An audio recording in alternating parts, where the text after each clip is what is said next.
Oke, baik. Assalamualaikum warahmatullahi wabarakatuh. Salam sejahtera bagi kita semuanya. Om Swastiastu, Namo Buddhaya, salam kebajikan. Selamat malam dan terima kasih kepada semua sahabat Cak Nurian Urban Sufism yang sudah hadir pada diskusi malam hari ini. Ini adalah diskusi Cak Nurian Urban Sufism part ke-49. Gak terasa ya Mas Komar ya, sudah 49 Ya, kali loh kita melakukan ini. Baik, teman-teman semua, perkenalkan saya Premita Vivi Widiawati dari Kisah Perempuan Indonesia yang akan menjadi moderator topik pembahasan diskusi kita pada malam hari ini, Wahabisme, sejarah dan dampaknya di Indonesia. Wahabisme di satu sisi kerap dipersepsikan sebagai sebuah gerakan Islam yang bersifat ultrakonservatif, anti kesetaraan gender, bahkan menginspirasi terorisme konon. Sementara di sisi lain, gerakan tersebut juga diyakini sebagai gerakan reformasi dan purifikasi Islam. Istilah Wahabisme juga kerap tumpang tindih hadir dengan istilah Salafisme. Apa dan bagaimana sebenarnya Wahabisme itu, serta bagaimana sejarah dan terutama dampaknya bagi negara kita di Indonesia. Nah, sahabat Urban Sufism, pada malam hari ini bersama kita sudah hadir para pembicara yang luar biasa dan tentunya host dari Cak Nurian Urban Sufism, Rektor Universitas Islam Syarif Hidayatullah dari tahun 2005 sampai 2016 ya Mas, dan saat ini menjabat sebagai Rektor Universitas Islam Internasional Indonesia. Mentor dan sahabat saya, Mas Profesor Dr. Komarudin Hidayat. Mas. aku mulai ya. Sebentar Mas, aku bacain Oke. pembicaranya dulu ya Mas. Oke. Oh iya, ini penting itu dikenalin itu, walaupun udah terkenal Ya, dua-duanya. betul, baik. Pembicara kita yang pertama adalah seorang yang sudah pasti banyak dikenal terutama oleh netizen plus 62 nih Mas. Karena aktivitas beliau di sosial media sering hilir mudik. Mas Islah Barawi, selamat malam Mas Islah. Beliau adalah lulusan dari Pondok Pesantren Syekhana Khalil di Bangkalan, Madura, lalu Universitas Nasional Jakarta tahun 89, juga dari Kajian Islam Asia dan Afrika dari Zaytuna Institute Berkeley di California. Beliau juga aktif di berbagai organisasi sejak dari masih pelajar di Ikatan Pelajar Nahdlatul Ulama hingga menjadi mahasiswa di Himpunan Mahasiswa Islam Indonesia, dan saat ini Mas Islah menjabat sebagai Direktur Eksekutif Jaringan Moderat Indonesia atau JMI, juga aktif sebagai tenaga ahli pencegahan radikalisme dan terorisme Mabes Polri. Nampaknya bagian ini yang membuat Mas Is secara seksama mengikuti perkembangan situasi di tanah air terkait dengan Wahabisme dan Salafisme. Nah, pembicara yang kedua adalah, tadi kita udah minta konfirmasi dipanggilnya Profesor Jajang Jahroni PhD. Bukan Yayang ya, Prof. Jajang ya, tapi Jajang. Ya. Beliau adalah guru besar ilmu sejarah kebudayaan Islam di UIN Syarif Hidayatullah. Beliau menamatkan sarjananya pada bidang sejarah, dilanjutkan mengenai peradaban Islam juga di UIN Syarif Hidayatullah, lalu mendapatkan Master of Art dalam bidang Islamic Studies dari Leiden University, dan gelar PhD-nya beliau peroleh dari Antropologi Budaya dari Boston University. Salah satu buku yang diterbitkan oleh Prof. Jajang juga menjadi bahan pokok bahasan pada malam hari ini, yang juga merupakan pidato pengukuhan beliau sebagai guru besar di UIN Syarif Hidayatullah yang berjudul Munculnya Kelompok Salafi Wahabi di Era Indonesia Kontemporer. Lalu sahabat Cak Nurian Urban Sufism, kita akan mulai diskusi malam hari ini. Mas Komar, kita menunggu pengantar dari Mas Komar. Monggo Mas. Oke, makasih Vi. Assalamualaikum warahmatullahi wabarakatuh. Waalaikumsalam warahmatullahi wabarakatuh. Terima kasih. Saya di lingkungan teman-teman itu dianggap senior, paling senior. Jadi dari segi usia itu saya paling tua. Makanya saya kalau ketemu manggilnya itu suka nama saja karena terbawa teman main, ada Jajang, ada Islah dan sebagainya. Tapi kalau dari segi pengetahuan, progresivitas, saya angkat tangan deh, saya udah ketinggalan karena banyak anak muda-muda yang jauh lebih punya peluang untuk melakukan riset, punya interaksi intelektual secara internasional, dan kami tentu gembira tampilnya para intelektual aktivis muda yang dua-duanya ini bagi saya sangat promising sebagai satu ya mungkin pemikir tokoh-tokoh untuk Islam Indonesia ke depan pasca generasi Cak Nur, Buya Syafi'i, Gus Dur dan sebagainya. Jadi itu kalau generasi kedua kan saya di antara teman-teman itu. Nah ini sudah generasi ketiga kalau kita mulai dari generasi Cak Nur, Gus Dur, Buya ini udah generasi ketiga kawan-kawan ini. Dan sekalian, ada beberapa hal yang saya sekedar ngasih pengantar layaknya sopan santun sebagai host saja sungguhnya. Kalau konten biarlah nanti saudara Islah dan Jajang. Pertama begini ya, bahwa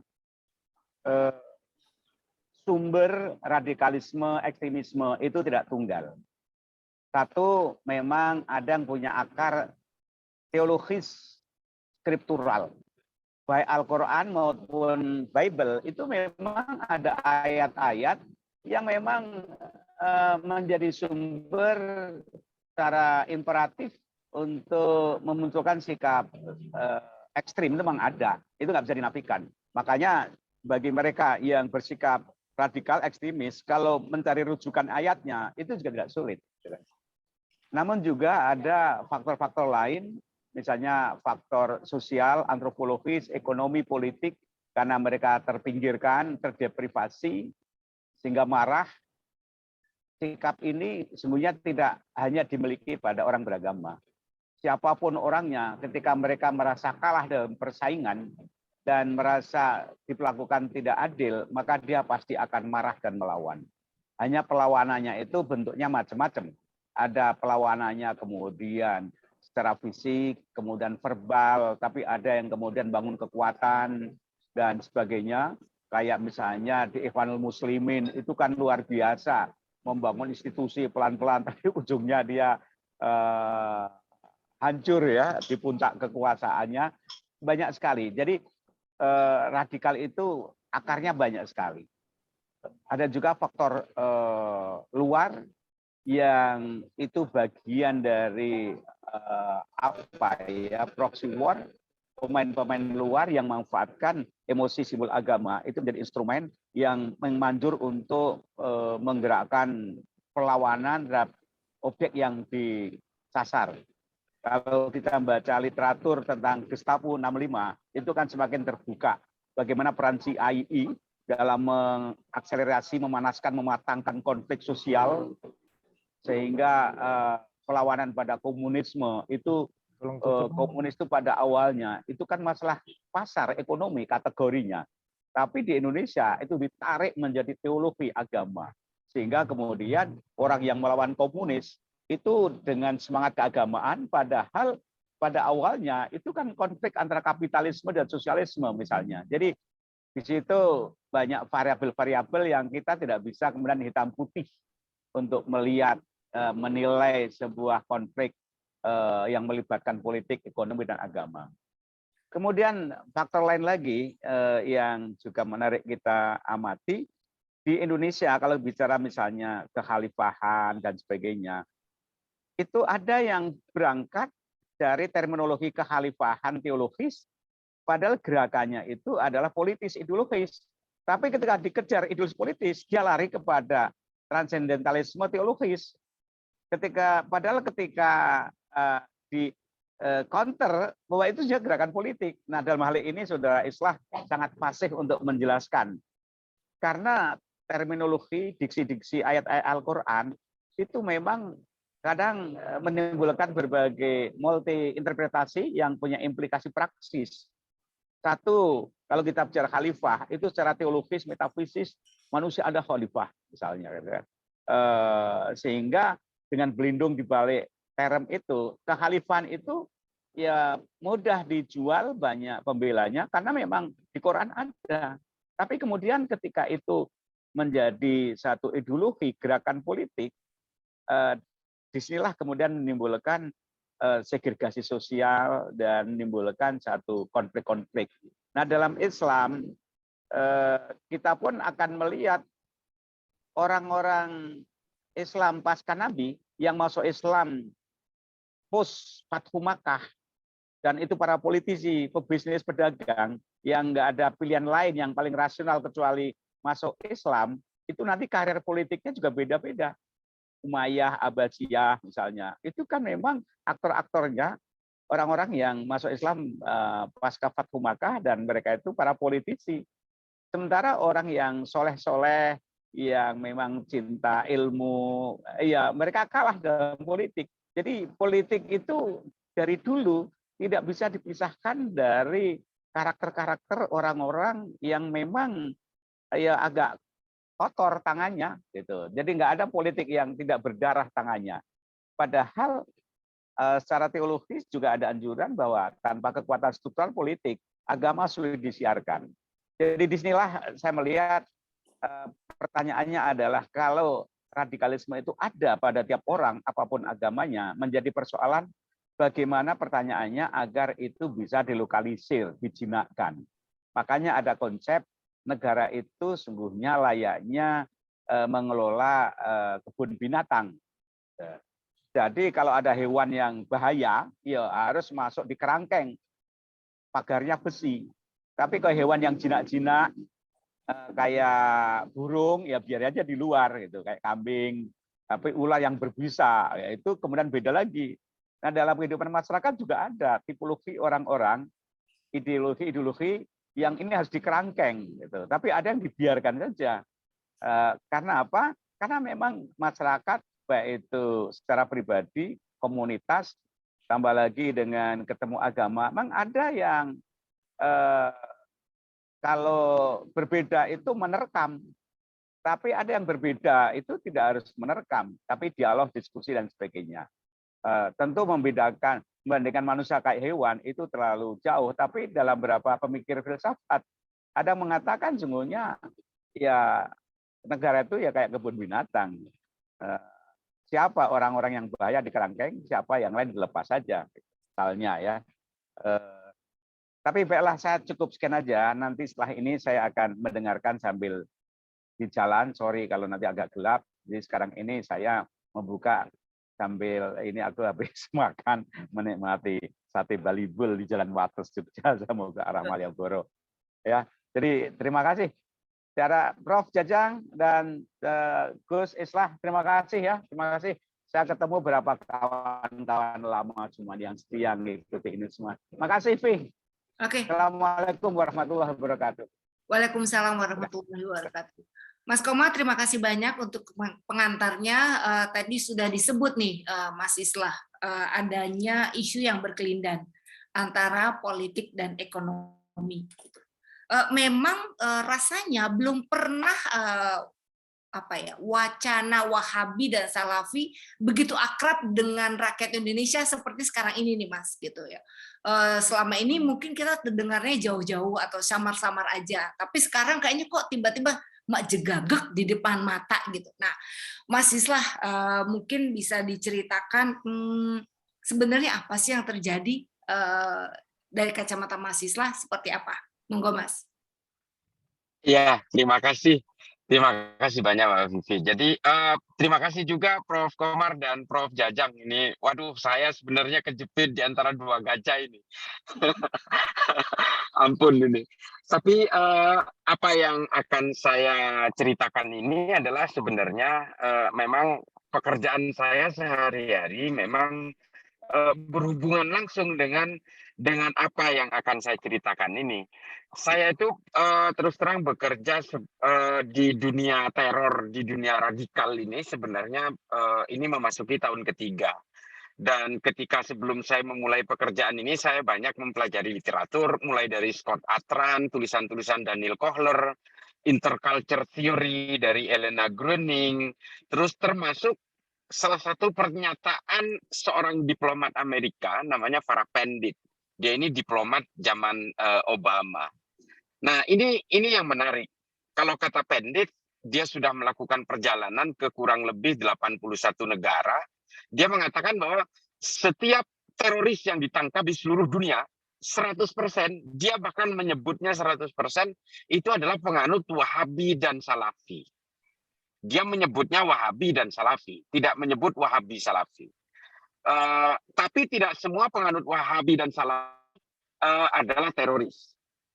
Nah, dari situ saya mulai tertarik. Apa benar sih gitu? Nah, kebetulan pekerjaan saya ini adalah melakukan bukan interogasi sebenarnya, berusaha membedah otak dari teroris-teroris yang ditangkap di Indonesia. Saya pernah masuk ke Afrika, saya juga pernah masuk ke Asia Selatan, hanya untuk mengetahui kebenaran dari kata-katanya Farah Pandit ini. Dan kalau di Indonesia memang saya terus berusaha untuk mencari tahu itu, menemui orang-orang yang baru ditangkap, yang masih fresh gitu ya, yang baru ditangkap saya temuin, termasuk orang-orang yang belum tahap P21, itu saya temuin, supaya belum ada intervensi-intervensi dari pemikiran lain yang ketika penyidikan kan petugas sudah mulai mem-BAP mereka. Bisa jadi kalau sudah terlalu lama, itu biasanya memang ada intervensi pemikiran dari rasa takut, rasa kecemasan hukuman teroris ini akan tinggi dan sebagainya. Dia bisa jadi dia akan lebih banyak berpura-pura. Tapi kalau masih baru ditangkap, ini biasanya betul-betul apa yang disajikan itu adalah masih segar gitu ya. Dan memang saya berani memastikan 100% dari teroris yang ditangkap di seluruh Indonesia ini memang penganut paham Wahabi Salafi. Kalau saya nggak pakai dan.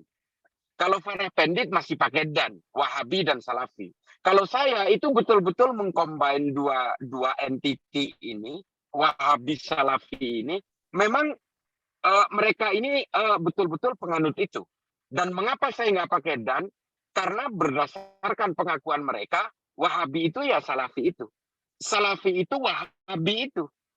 Satu-satunya yang menolak bahwa Salafi itu bukan Wahabi, Wahabi itu bukan Salafi, dia hal yang berbeda, adalah salah satu pejabat kedutaan Arab Saudi. Dia katakan Wahabi dan Salafi itu beda. Kami hari ini di Saudi bukan penganut Wahabi. Wahabi itu hanya satu idiom, satu majas yang dibuat oleh orang lain. Kami ini sejak dulu penganut Salafi. Ini kata-katanya dia.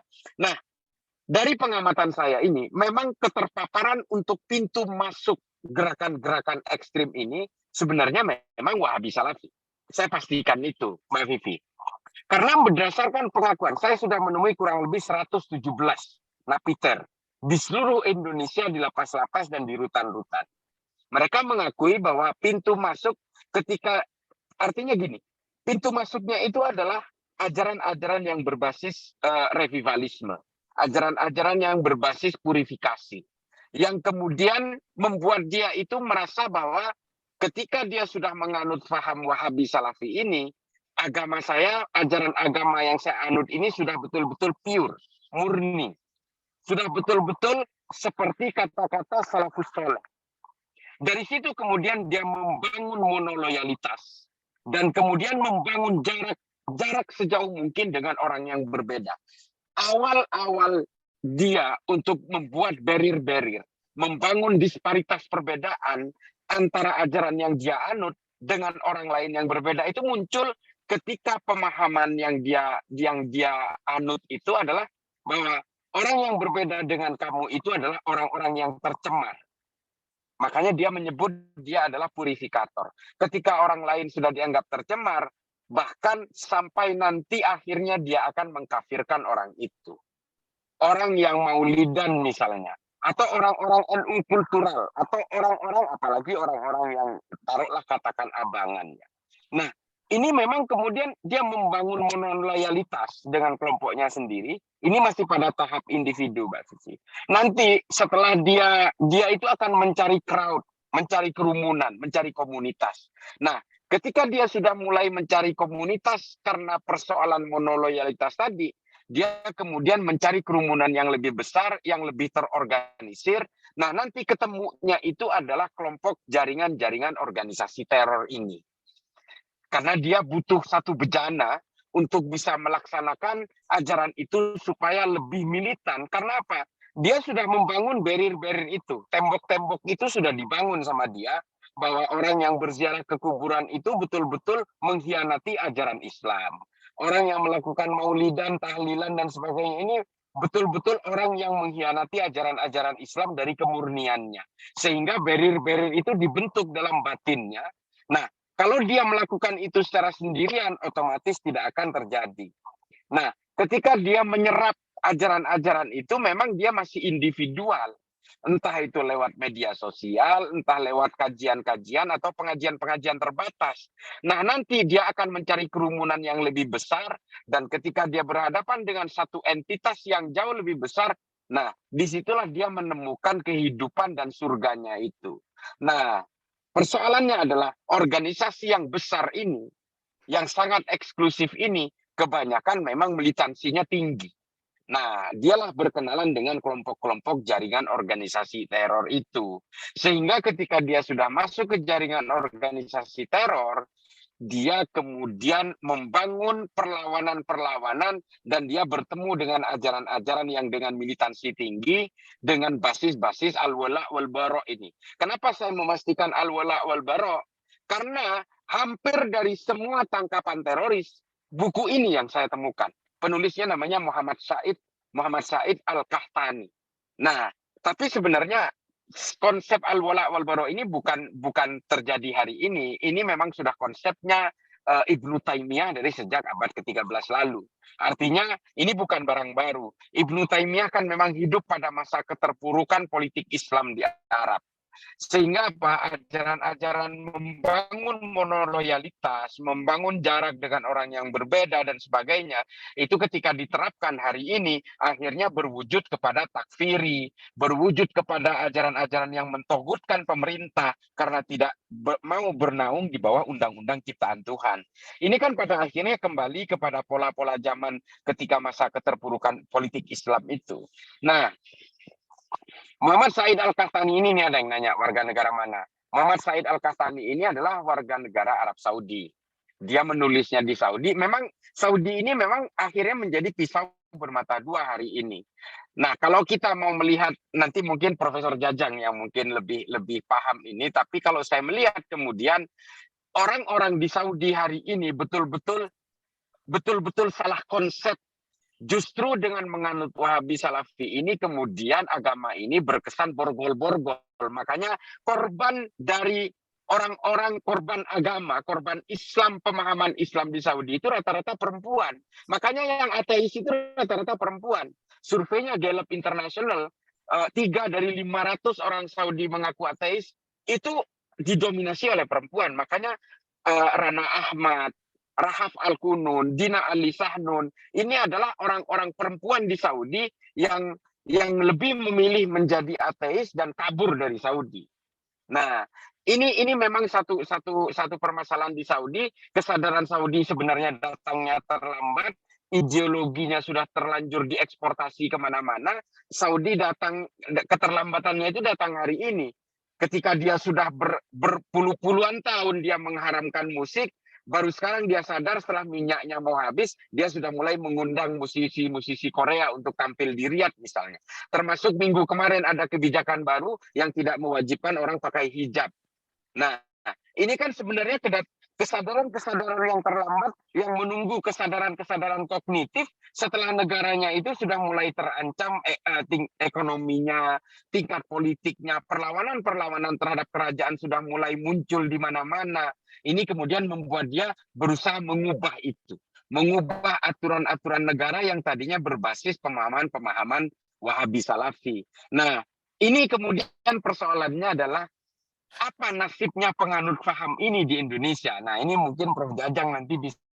Memang pola ideologis itu memang selalu seperti itu. Ketika kepala ularnya itu sebenarnya sudah kelihatan, nah ekornya itu biasanya memang keleleran kemana-mana tuh. Itu memang kalau kita baca ya teori-teori Gramsci misalnya soal ideologi ini, ya memang seperti itu. Ketika ideologi induknya itu sudah mulai mengkonversi ke bentuk lain, itu memang ekornya justru menggunakan melakukan konversi yang aneh-aneh juga gitu. Dia akan menjadi residu-residu di dalam pergerakannya, sama seperti anarkisme ketika diciptakan pertama kali oleh Mikhail Bakunin, ini masih belum bersentuhan dengan ideologi gerakan-gerakan destruktif.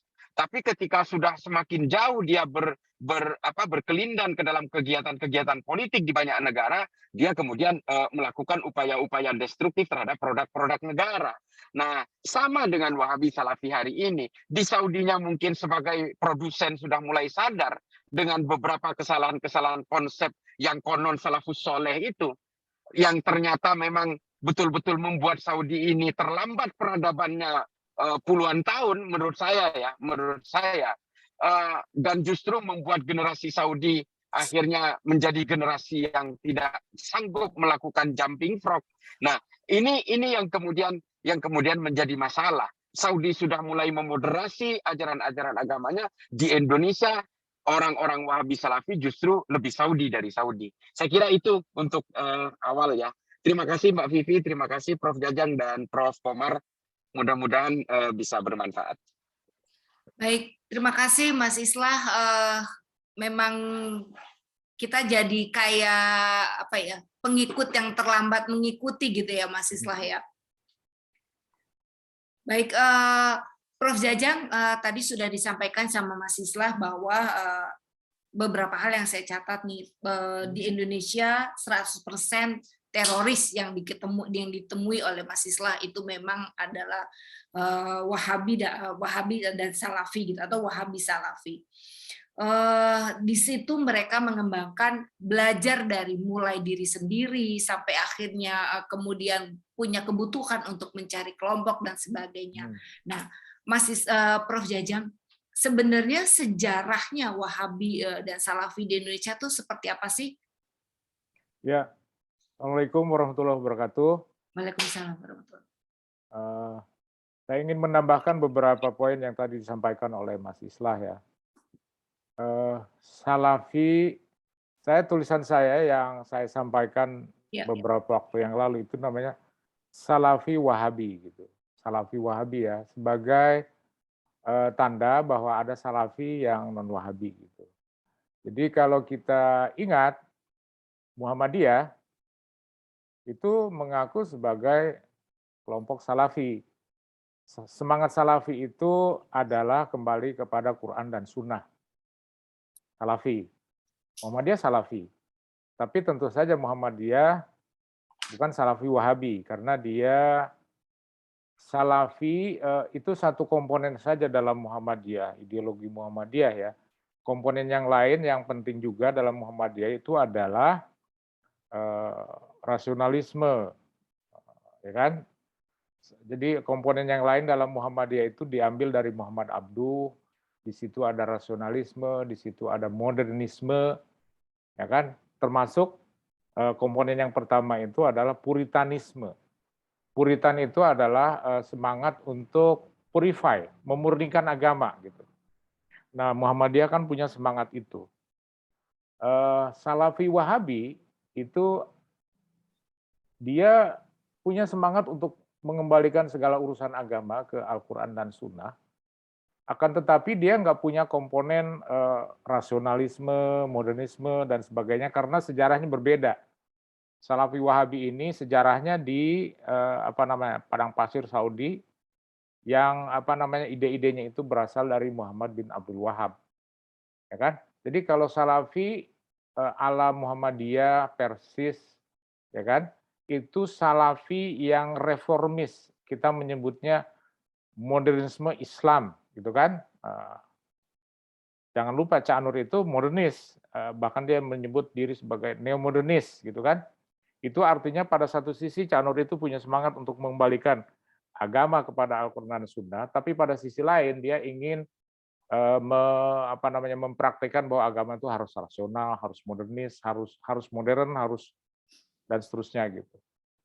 Nah, Salafi Wahabi itu sepenuhnya dia nggak punya semangat seperti itu. rasionalisme, modernisme dan sebagainya, karena ini sejarahnya adalah di Semenanjung Arabia abad ke-19. Ada seorang pemuka agama namanya Muhammad ibn Abdul Wahhab. Dia sangat keras sekali menentang bid'ah, tahyul dan khurafat, ya kan, TBC.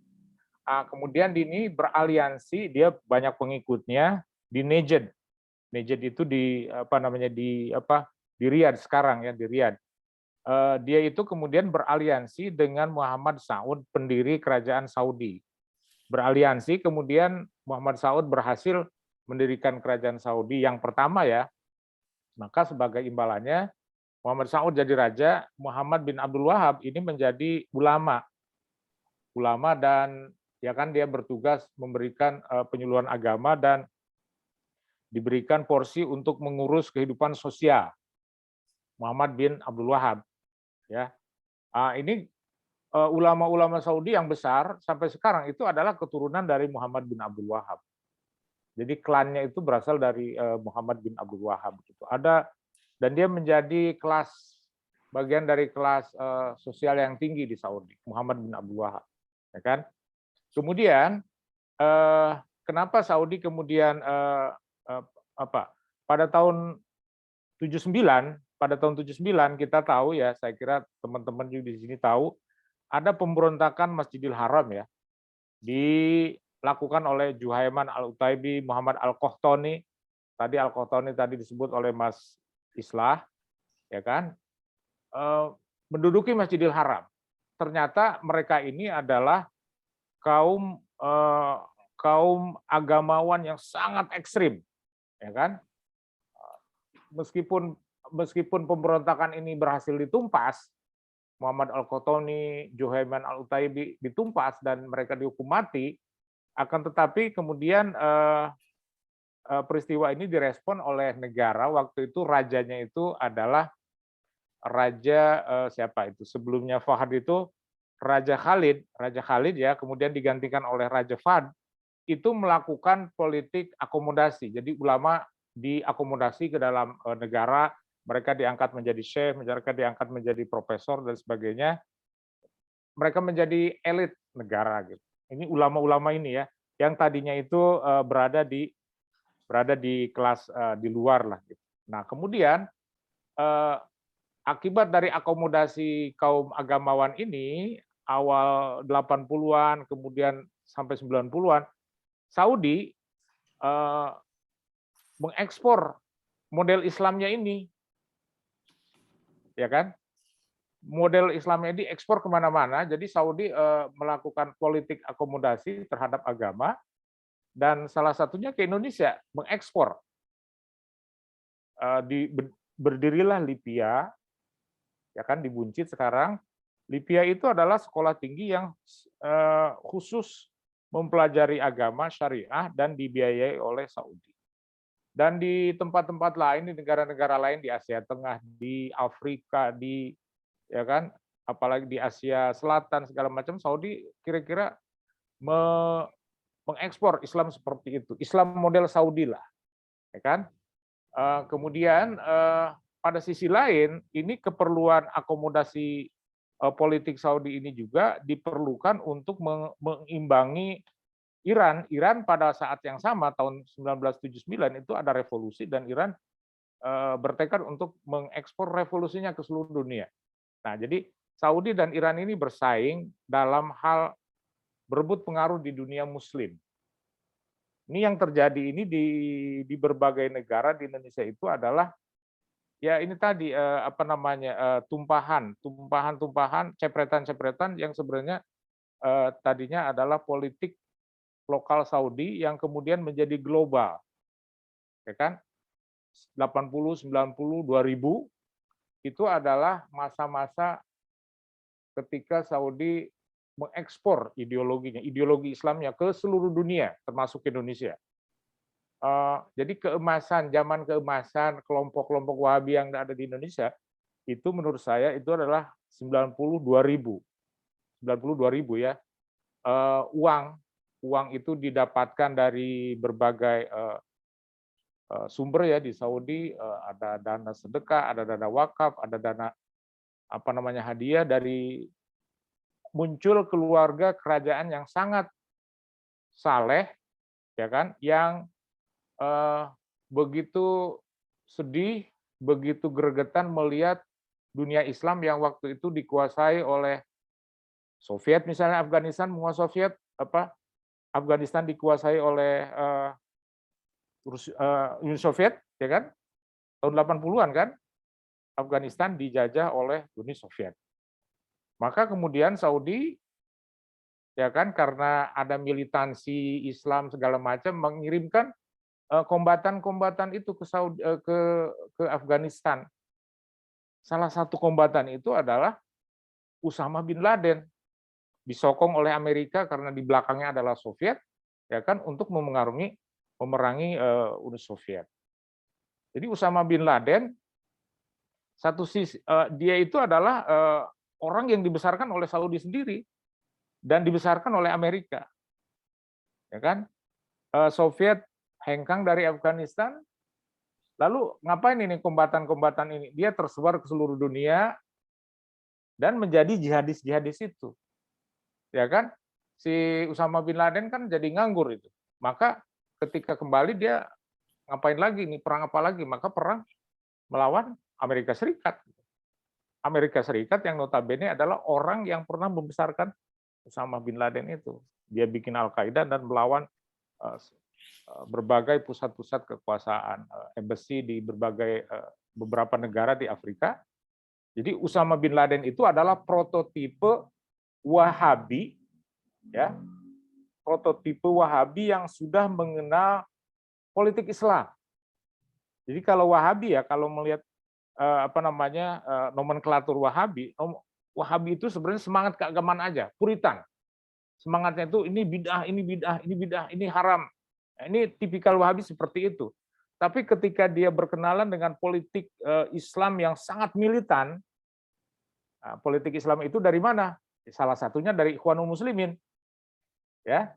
Jadi Wahabi plus Ikhwanul Muslimin, maka dia menjadi seorang jihadis. Katakanlah menurut istilah itu teroris dia. Jihadis dia. Jihadis itu adalah orang yang siap berjuang, dia punya ideologi bahwa ini adalah masyarakat jahiliyah segala macam, itu kan ideologi khas Ikhwanul Muslimin, dan ini yang menyebar ke seluruh dunia Islam termasuk Indonesia. Jadi Wahabi plus ideologi Ikhwan. Ideologi Ikhwan itu ideologi takfiri, ya, ideologi kita kalau baca karya-karya Hasan al-Banna itu kelihatan sekali. Ini ada perkawinan antara Wahabisme yang puritan, ya kan, dengan Ikhwanul Muslimin yang sangat politikal. Maka kemudian lahirlah orang Usama bin Laden. Di Indonesia banyak sekali pengikut-pengikut lulusan Afghanistan yang kemudian menjadi para jihadis di Indonesia, para yang siap menebar teror di berbagai tempat di Indonesia.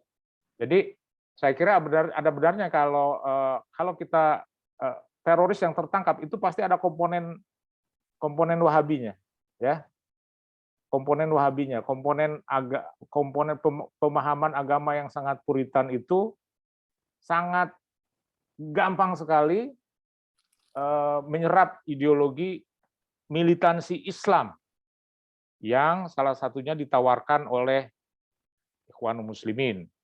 Kita harus tahu bahwa pada tahun 70-an ya, Ikhwanul Muslimin di Mesir itu ditangkapi oleh Jamal Abdul Nasser, mereka lari ke Saudi, ditampung oleh Raja Faisal. Ya, tahun 70-an itu.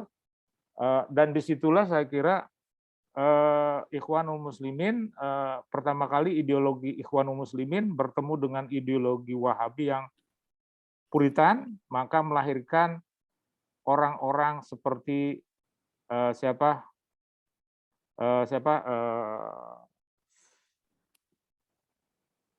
Usama bin Laden, ya kan, Salman Al-Auda segala macam, orang-orang yang menganggap Saudi dengan segala bentuk kekuasaannya itu adalah togut, misalnya kan orang-orang yang menganggap Amerika itu adalah setan, kemudian harus dilawan dengan cara apapun, dan orang-orang yang menganggap bahwa kelompok selain itu semakin ke sini semakin ekstrim ideologinya, bahkan menganggap kaum muslim yang bertentangan dengan ideologi mereka itu adalah kafir gitu loh. Al-hijrah wa takfir. Jadi ada kelompok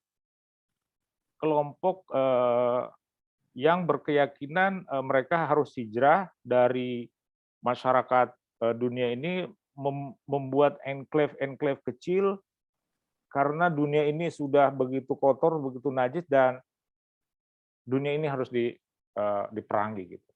Nah, ini jadi ideologi jihad kaum Wahabi bertemu dengan sudah semakin kaya ya, semakin kaya karena diperkaya oleh ideologi Ikhwan, ideologi ada lagi kelompok lain misalnya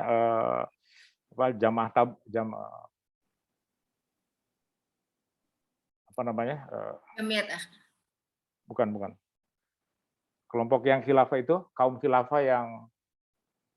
khilafah itu bertemu dan menjadi ideologi yang sangat dahsyat sekali, dan itu tumpahannya itu, efeknya itu, dampaknya bisa terlihat di berbagai tempat di dunia muslim termasuk di Indonesia.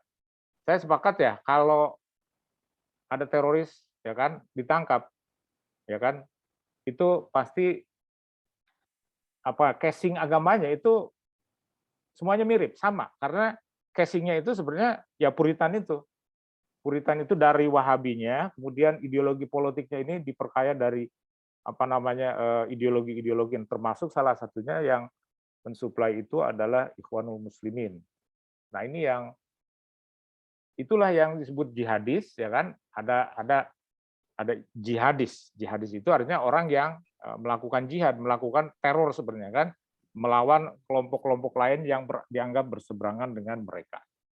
Ini saya menyebutnya Wahabi, Salafi Wahabi gitu, Salafi Wahabi, karena ada juga Salafi non Wahabi. Salafi non Wahabi itu ditemukan dalam Muhammadiyah, dalam Persis misalnya kan. NU juga menyebut dirinya Salafi, tapi dia stream ideologinya berbeda dengan Salafi Wahabi yang tadi saya jelaskan. Inilah yang kemudian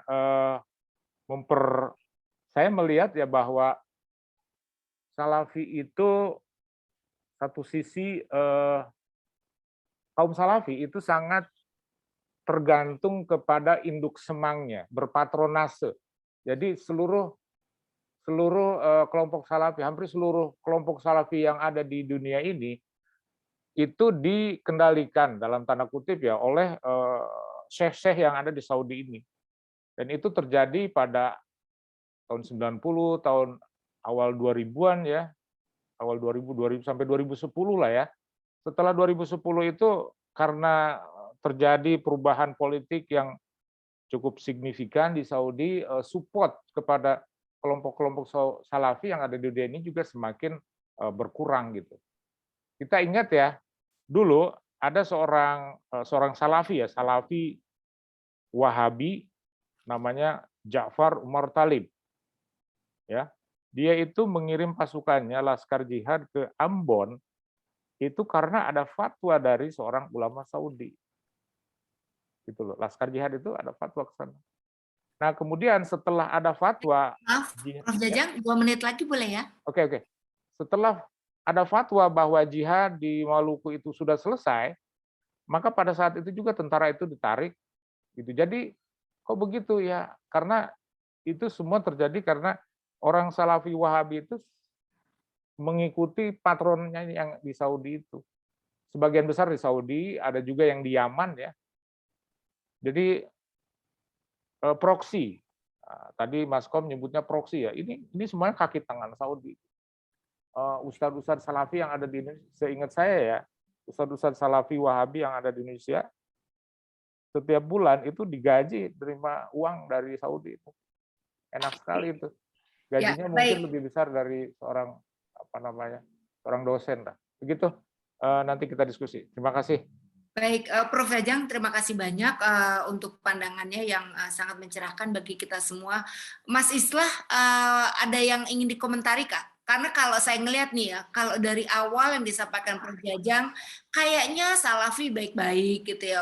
Kemudian berkembang, baru di akhir yang disampaikan beliau, kita melihat bahwa ternyata tidak hanya soal ideologi Islam, tapi ada unsur ekonomis di situ. Mas Islah, gimana? Ya, memang tadi seperti yang dikatakan oleh Prof. Jajang ya, soal kelindan uang, aliran-aliran modal ini kan sebenarnya memang teori dasar dari bergulirnya berbagai ideologi, termasuk juga gerakan-gerakan Salafi Wahabi di Indonesia ini.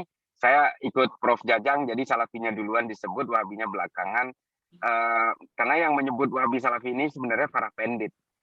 Tapi saya sepakat kalau di situ ada aliran uang, karena memang ideologi ya begitu cara kerjanya. Tanpa ada modal di dalamnya, tanpa ada aliran-aliran uang di dalamnya, penetrasi sebuah ideologi ke dalam suatu negara itu akan menjadi sampah. Ini kata Gramsci lagi.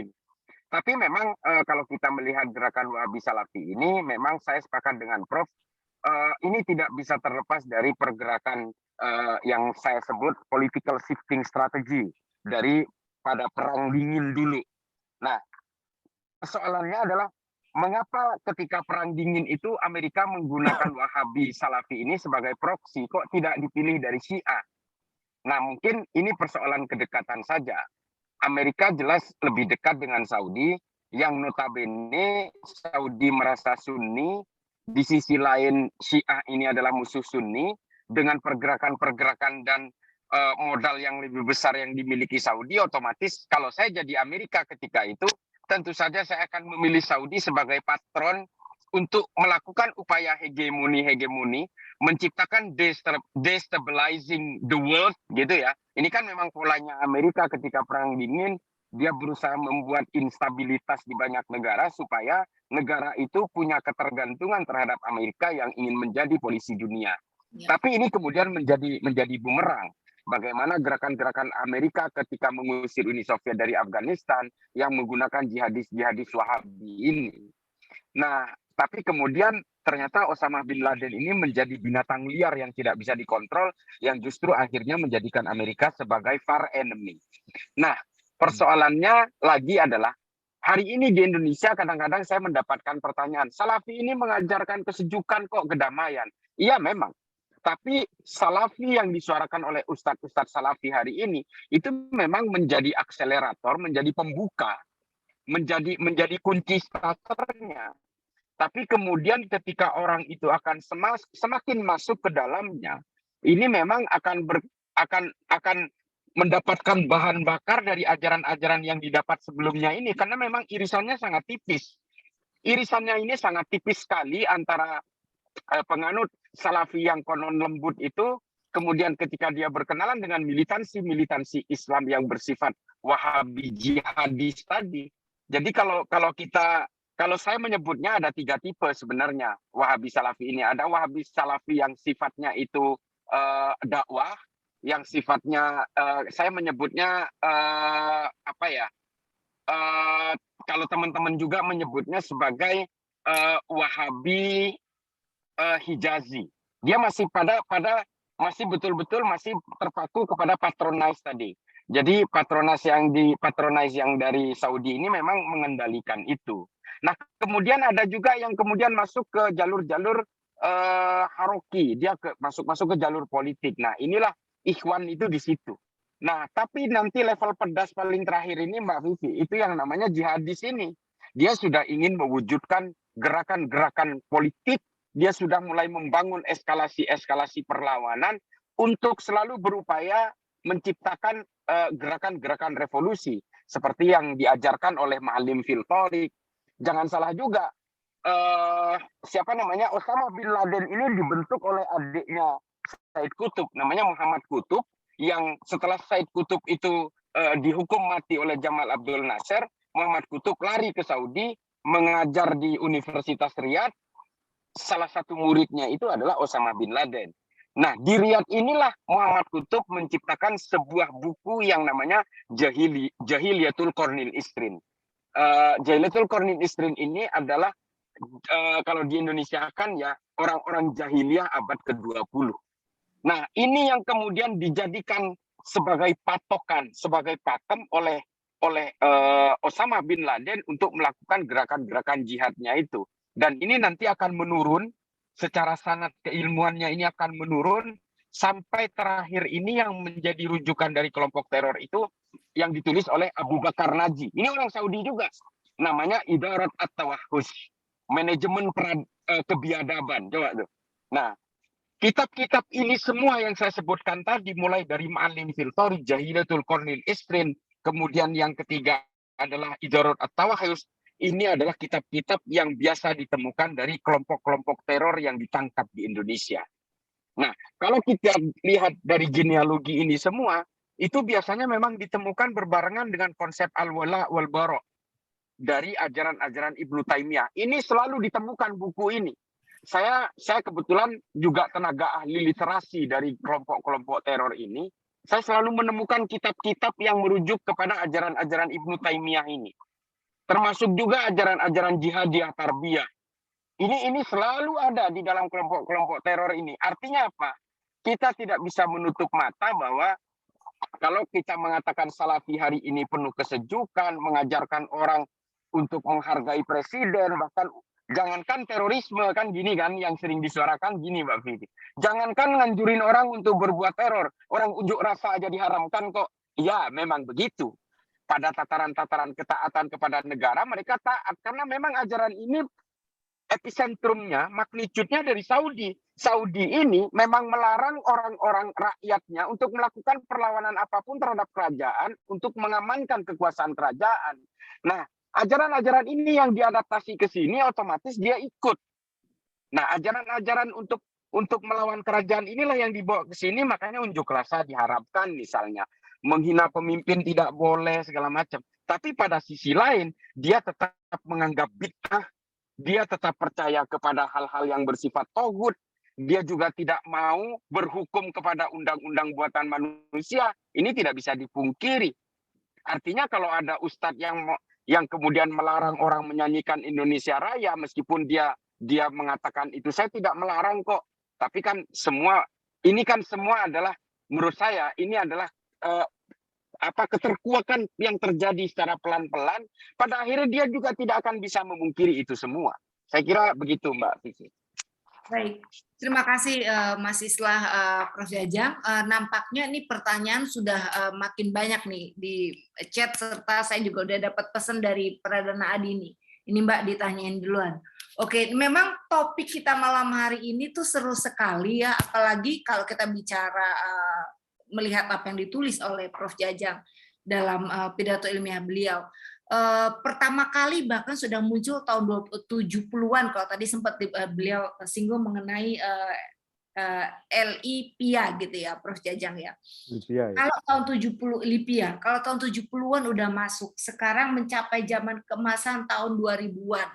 Kita udah 2022 gitu. Berarti udah hampir 50 tahun kurang lebih ya hal itu ada di Indonesia. Paling nggak sudah 30 tahun lebih gitu.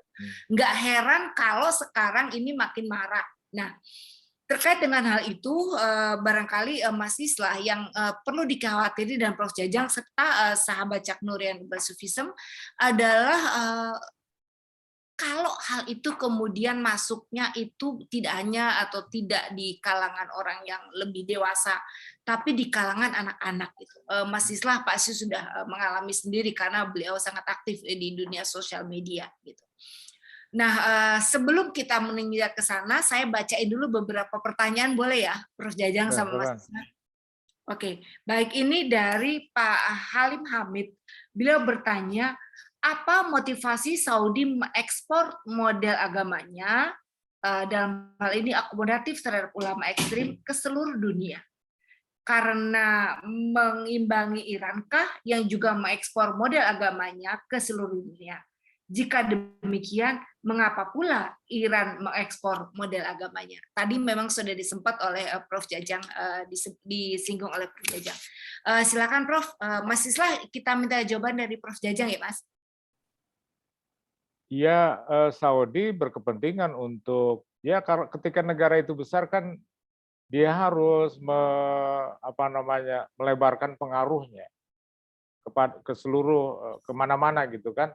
Nah, Saudi juga seperti itu. Saudi waktu itu tahun 80-an karena ada minyak dan sebagainya ya, dia mulai besar karena minyak itu, punya uang, eh, dan kemudian dia berkepentingan untuk mengakomodasi kaum agamanya ya, kaum agamanya itu ke apa yang diekspor ya Islam oleh Saudi gitu. Dieksporlah Islam model Saudi itu ke seluruh dunia Sunni ya. Jadi kan dunia Sunni itu Saudi berkepentingan agar dunia Sunni itu di bawah pengaruh Saudi. Karena pada saat yang sama, pada saat yang bersamaan itu Iran itu ada revolusi, kemudian Iran juga ingin mengekspor revolusinya. Jadi dua negara ini bersaing. Yang satu Sunni, Saudi ini Sunni, yang satu Syiah, dan itu bersaing sampai sekarang, ya kan? Itu saya kira hal yang lumrah saja. Saudi sebagai negara besar ingin berpengaruh lebih besar gitu. Jadi beyond borders kata Madawi Ar-Rasyid, beyond borders. Jadi semuanya itu negara-negara Timur Tengah itu Asia Selatan, Asia Tengah, Indonesia, Asia Tenggara itu semuanya dipengaruhi oleh Saudi. Bagaimana caranya? Ya dengan memberikan beasiswa itu, beasiswa. Siapa sih yang nggak mau beasiswa? Orang Indonesia suka sekali beasiswa. Meskipun yang di studinya itu Islam Wahabi gitu kan. Maka sejak tahun 80-an itu anak-anak muda Indonesia ke Saudi. Saya kira Mbak Premita juga kalau ada beasiswanya mungkin mau juga itu ke Saudi. Dan bukan cuma beasiswa dibiayain sekolah, bahkan digaji juga ya, Prof? Digaji ya, beasiswa, tiket pesawat bolak-balik, ada uang saku, ada buku, ada keluarga, segala macamnya. Itu sangat dimanjakan lah waktu itu ya, 80-an, 90-an. Tapi kan akomodasi Saudi juga terbatas ya. Namanya negara itu punya batas gitu. Ketika misalnya minyak tidak lagi bisa diandalkan segala macam, Saudi kemudian dukungannya kepada proksinya ya yang ada di berbagai negara itu juga berkurang, termasuk Indonesia. Jadi menurut saya ya dukungan Saudi ke kelompok-kelompok Saudi yang kelompok-kelompok Wahabi yang ada di Indonesia itu sudah berkurang, Mbak. Sejak tahun 2010 saya kira sudah berkurang drastis. Itu terbukti ya yayasan-yayasan yang didirikan oleh alumni Saudi itu tutup waktu saya melakukan penelitian tahun 2010-an itu tutup. Jadi yayasan itu menyalurkan dana Saudi itu. Dana Saudi itu ya bisa bisa berupa dana untuk membangun masjid, untuk membangun madrasah dan seterusnya gitu. Itu berhenti. Saya ke sini ke Jogja itu banyak sekali daftar-daftar yayasan yang sebelumnya ada. Saya kunjungi sudah tutup, ini sudah tutup. Itu artinya supply dari pusatnya itu juga sudah berkurang. Sampai sekarang tahun 2022 saya kira lebih berkurang lagi, apalagi ada perubahan besar, ya kan? Raja Salman naik, kemudian anaknya naik, lebih teknokratis dan lebih dia melakukan reformasi yang sangat berbeda, yang sangat katakanlah sekuler gitu kan. Perempuan nggak pakai hijab lagi, mereka bercukur rambutnya pendek-pendek sebagai simbol bahwa mereka sudah merdeka gitu. Dan saya kira kelompok-kelompok alumni Saudi ya, pondok-pondok Saudi juga harus cari sumber dana yang lain gitu. Maka kemudian terjadi moderasi di berbagai pondok atau sekolah yang tadinya berafiliasi ke para alumni Saudi ini itu melakukan moderasi, mereka mulai memasukkan pelajaran-pelajaran nasional ya, memasukkan mereka boleh mendorong siswanya itu untuk melanjutkan perguruan tinggi dan seterusnya gitu. Berkurang. Waktu saya penelitian itu kurmanya itu bukan lagi kurma ajwa tapi udah kurma yang basah-basah itu gitu loh. Ini kan harganya jauh lebih murah. Jadi Saudi itu bantuannya itu kurma, sejadah, Quran, ya kan. Kalau musim haji itu kambing berupa uang ya, dan seterusnya gitu. Itu aja bantuannya itu untuk masjid gitu kan. Tahun 2010-an masih ada. Tahun 2010-an itu kita kalau punya tanah ingin buka masjid, tinggal lapor aja ke sebuah yayasan di Bogor ya, yang saya tahu itu mereka akan datang, oke kita bangun semuanya masjid ini, 100 juta, 150 juta gitu. Jadi dananya masih kuat. Sekarang saya kira sudah berkurang gitu. Yayasan-yayasan yang beroperasi juga sudah berkurang. Tadi saya ingin menambahkan ya bahwa Saudi Wahabi itu nggak pernah baik-baik gitu. Selalu menjadi masalah dari sepanjang sejarahnya. Sejak awal sampai hari ini ada aja itu dampak negatif dari, ya karena mereka itu kaum yang sangat puritan, sangat tekstual, ya kan. Sejak awal kelahirannya itu Wahabisme itu diekspor ke Sumatera Barat, menimbulkan kaum yang sangat tekstual, yang sangat puritan gitu, mengobarkan perang segala macam. Itu sampai sekarang. Mereka juga membunuh ulama-ulama Sunni yang lain ya. Jadi nggak pernah baik-baik saja gitu. Nah, sekarang patronnya sudah agak, maka kemudian mereka juga harus berubah. Terima kasih Prof. Jajang atas penjelasannya, mudah-mudahan bisa diterima. Sekarang kita boleh tanya, ini sebenarnya harusnya Jerry nih, di antara kita Prof. Jajang ada doktor baru nih, masih fresh from the oven dari Universitas Bina Nusantara. Kemarin kita rame-rame datang ke sana. Dr. Jerry Justianto, Jer, ada di sini nggak? Nggak ada. Oke. Ada banyak nanya tuh. Oke, banyak yang nanya tuh. Oke, Jerry mau menyampaikan karena kalau pertanyaannya Jerry ini aku rasa cocok untuk Mas Islah nih. Silakan Jer. Selamat malam Prof. Jajang, Mas Islah. Saya sebenarnya antara bertanya atau tidak ya. Tadi kan kalau kita sekitar 30-40 tahun yang lalu itu didekatkan anak-anak muda dengan cara siswa dan juga lapangan pekerjaan dan lain-lain seperti itu. Kalau sekarang kita ngelihat kaum milenial yang lebih muda ataupun Gen Z, mereka itu kan terbiasa dengan informasi-informasi yang cepat. Misalnya dia belajar dari YouTube dulu ya sekitar 5 menit sampai 10 menit, mereka udah belajar dan menjawab pertanyaan kehausan terhadap pertanyaan mereka gitu tentang macam-macam gitu. Dan sekarang juga lewat TikTok itu bahkan hanya 1-2 menit mereka harus mendapatkan jawabannya. Nah kalau kita ngelihat juga banyak sekali dari yang cukup istilahnya ultra konservatif lah kalau saya bilangnya gitu ya, yang mereka sebenarnya udah sangat dengan kasih ke anak muda sekarang. Kalau kayak di misalnya kayak di Cak Nurian, itu kan kita tidak pernah menjawab ya atau tidak secara langsung, tapi kita meminta orang untuk berpikir polanya sebenarnya seperti apa sih sehingga mendapatkan jawaban yang sesuai dengan religious experience. Tapi yang mereka perlukan sebenarnya adalah pertanyaan-pertanyaan yang langsung dijawab dengan singkat. Nah, dari kaum moderat seperti kita ini sebenarnya usaha-usaha apa yang untuk setidak-tidaknya bisa memberikan kehausan anak-anak muda ini untuk mencari jawaban dengan singkat dan jelas, untuk mengimbangi saja stream of information yang mereka build sekarang di sosial media. Itu aja sih Mas Islah atau Prof. Jajang. Monggo Mas Islah.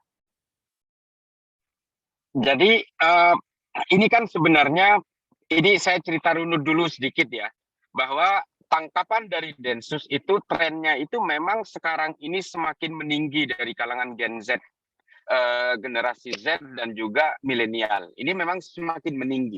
Kalau dulu tangkapan dari Densus 88 itu memang orang-orang tua rata-rata. Tapi belakangan ini anak mudanya makin banyak. Memang semakin menyasar kalangan anak muda, kalangan milenial bahkan. ini memang menjadi masuk akal ya, karena memang bagi kelompok-kelompok eksklusif seperti ini, anak muda ini adalah investasi masa depan.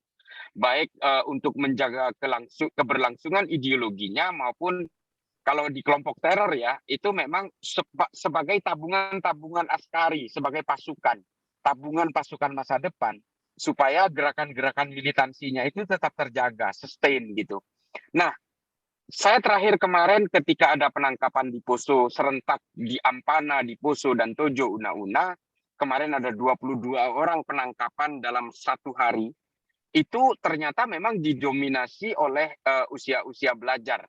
Nah, salah satu yang saya wawancarai ini umurnya masih 17 tahun, dia siswa SMA kelas SMA, dia keluar SMA kelas 1 dari SMA 1 Poso. Nah, dia tidak mendapatkan ajaran-ajaran ini dari sekolah, dia mendapatkan ajaran-ajaran dari luar. Awalnya ketertarikan terhadap ajaran ini melalui konten-konten digital. Nah, persoalannya adalah kenapa anak ini keluar dari SMA? Karena dia awalnya mendapatkan ajaran-ajaran itu lewat YouTube yang mengatakan bahwa bank ini adalah riba, haram. Maka negara ini sebenarnya dibangun dengan uang riba. Dari situ dia mulai menyadari bahwa oh kalau gitu sekolah ini adalah dibangun dengan uang riba, maka ilmu saya akan menjadi haram. Akhirnya dia memilih keluar. Ini hasil wawancara saya dengan anak ini. Akhirnya dia memilih keluar dan dia bergabung dengan kelompok kajian ini. Kalaupun saya tetap sekolah di sini, itu dibiayai oleh uang riba dan ijazah saya pun menjadi ijazah yang haram.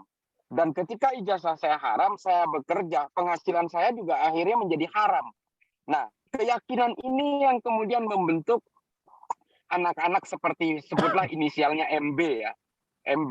Nah, ini kemudian dia keluar bergabung dengan kelompok kajian di luar ini dan dia menemukan sebuah entitas yang kemudian menggiring dia kepada arah-arah militansi yang overwhelming tadi dan dia kemudian terpengaruh untuk menggantikan kelompok Ali Kalora di atas gunung yang melawan kepada negara ini. Dia sadar perlawanan-perlawanan kecil yang dilakukan terhadap negara Togut ini mungkin tidak berhasil, tapi setidaknya dia sudah melakukan amaliyah-amaliyah yang direstui oleh Tuhan. Kalau melawan negara, kalaupun mati, dia mati syahid. Nah, memang ini adalah pemikiran-pemikiran yang eskalatif. Nah, pertanyaannya adalah ketika kelompok-kelompok pendakwah Salafi Wahabi ini menemukan banyak obstacle untuk melakukan tatap muka, melakukan social deployment ke tengah masyarakat karena memang masyarakat kita masih didominasi oleh kelompok-kelompok kultural. Nah, mereka kemudian memperkaya konten-konten digital itu. Saya kok langsung ingat dengan bukunya Yuval Noah Harari ya, yang mengatakan nanti yang akan menentukan generasi berikutnya ini adalah orang-orang yang menguasai algoritma digital ini. Nah, ini persoalannya. Orang-orang moderat yang punya pemikiran moderat, yang punya pemikiran humanism, yang punya pemikiran bahwa dengan beragama itu tidak boleh membuat kita gelisah misalnya ya. Nah, ini memang kita harus bersuara lewat konten-konten digital ini. Makanya kalau kita masih peduli terhadap hal-hal yang bersifat apa ya, pluralisme dan sebagainya. Kalau saya kan Cak Nurian banget gitu ya. Saya memang hari ini berusaha untuk menguasai algoritma digital ini. Karena kalau tidak, kita akan ketinggalan dan kelompok-kelompok puritan ini yang menurut Prof. Jajang tadi, ini akan menguasai konten-konten digital dan kita akan habis karena memang konten-konten digital hari ini kan borderless. Hanya sebatas itu yang bisa kita lakukan hari ini. Tambahan sedikit, nah kalau kita perhatikan dari banyak ideolog dari kelompok teror yang ada di Indonesia hari ini memang rata-rata lulusan Libya. Sebut Oman Abdurrahman, Bahrun Naim, ini kan sebenarnya adalah ideolog-ideolog. Oman Abdurrahman ini tervonis mati yang sampai sekarang memang belum dieksekusi. Karena memang kita masih berusaha menggugah kesadaran kognitifnya, dan dia ini banyak pengikutnya, kita harapkan dia masih mau memberikan wejangan-wejangan kepada pengikutnya untuk tidak lagi menganut ajaran-ajaran terdahulu itu. Nah, ini memang tingkat edukasi, tingkat literasi kita masih sangat rendah. Jadi betul-betul kata Thomas Aquinas ya, hominem unius libri itu memang bahaya. Orang yang membaca satu buku kemudian meyakini kebenarannya sebagai kebenaran mutlak, ini sangat bahaya memang. Ketemu dengan ajaran-ajaran kehausan-kehausan spiritual dari anak-anak muda kita yang tadinya asik bermain Mobile Legend, dia biasa introvert, biasa main HP sendirian di kamar, dia kemudian mencari konten-konten spiritual sebagai penyeimbang dari kegiatan-kegiatan itu. Nah, yang ditemukan itu adalah ajaran-ajaran berbasis Salafi Wahabi tadi, sehingga ajaran-ajaran yang dia serap itu dianggap sebagai kebenaran mutlak. Nah, ini yang terjadi. Makanya dulu ada penyerbuan ke Mabes Polri oleh seorang anak muda mahasiswi Gunadarma, namanya Zakia Aini. Dia tahu bahwa dia tidak mungkin melumpuhkan Mabes Polri dengan airsoft gun, dengan senjata berpeluru plastik. Dia tahu, tapi dia memang ingin menyerahkan nyawanya di sana. Kalau saya datang ke Mabes Polri, pasti saya ditembak oleh togut-togut. Nah, disitulah saya akan masuk surga. Ini kan kesian sekali yang kayak begini-begini. Nah, ini situasinya. Ya. Baik, Mas Islah, memang makin lama kita makin concern, terutama bagi kalangan anak-anak muda gitu ya. Jangan sampai ini terus-menerus mereka dicekoki oleh paham-paham yang nanti pada gilirannya malah akan merusak kita semua. Ini yang tunjuk tangan udah banyak sekali nih Mas, pertanyaan juga bertubi-tubi datangnya. Tapi saya karena saya perempuan barangkali, saya minta Mbak Diana Pratiwi ini udah angkat tangan untuk bertanya. Silakan Mbak Diana bertanya langsung.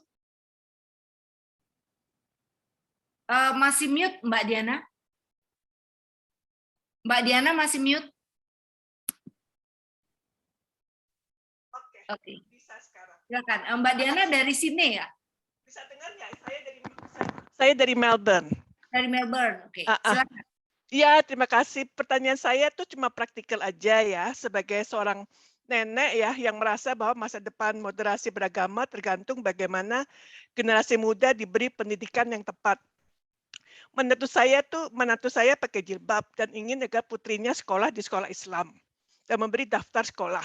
Dan saya bingung banget gimana caranya nih, karena sulit sekali ya untuk melihat, karena kan penting ya memilih TK SD Islam yang moderat di Jakarta dan sekitarnya untuk cucu saya. Karena pendidikan moderasi itu sangat penting sejak mereka masih kecil. Dan pengaruh guru, pengaruh kepala sekolah, itu sangat mempengaruhi perkembangan mereka sampai mereka dewasa. Nah, jadi saya cuma mau tanya aja bagaimana caranya agar kita tidak salah pilih untuk cucu kita, untuk anak kita, agar mereka tidak masuk ke sekolah yang puritan, yang tekstual dan yang mengajari togut, supaya generasi muda kita tidak dicekoki ajaran-ajaran fundamentalis. Waktu itu sih salah satunya saya melihatnya kalau masih SD SMP, TK, mereka tidak mengharuskan pakai jilbab, saya pikir moderat gitu ya. Tapi saya sendiri nggak tahu bagaimana, karena serem sekali gitu loh, karena pengaruh-pengaruh, karena sekolah Muhammadiyah di sini aja, kepala sekolahnya itu adalah kepala sekolah yang sudah tanda kutip, yang menciptakan puisi mengenai HTI, bisa menjadi kepala sekolah Muhammadiyah di Melbourne. Ya, Mbak Diana, terima kasih. Baik, ya. kita sudah tangkap pertanyaannya. Ya, jawaban singkat 1 menit dari Prof. Jajang sama Mas Islah, monggo. Ya, generasi milenial itu pemikiran keagamannya itu sudah dikuasai oleh kelompok-kelompok konservatif, radikal gitu.